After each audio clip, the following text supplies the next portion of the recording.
The Census Bureau revealing the COVID-19 pandemic fueled a population decline in cities and towns around America. Last year, there were more deaths than births in 73% of U.S. counties.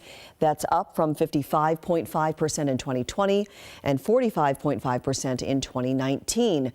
The Census Bureau also says the U.S. population grew at a slower pace last year than any other year on record.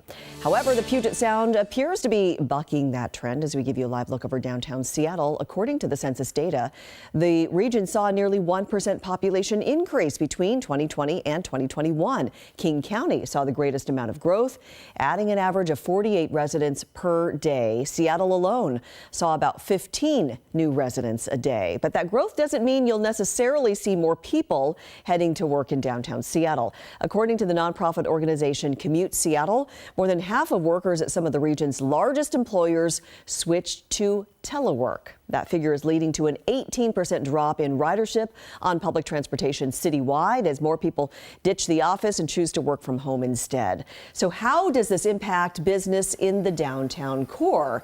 We've got some new data from the Downtown Seattle Association on that, right? Yeah, safe to say, the pandemic just changed everything, right? The Downtown Seattle Association reports once upon a time, pre-pandemic, 321,000 jobs were in the downtown core. And at that time, when you talk about remote work, only about 6% of employees that work downtown were accessing business remotely, working from home. Obviously, not a lot of folks knew how to do this pre-pandemic, but then, of course, bring in COVID-19. Last year, 46% of those working downtown started their remote work. That's according to a survey of more than 4,000 employees.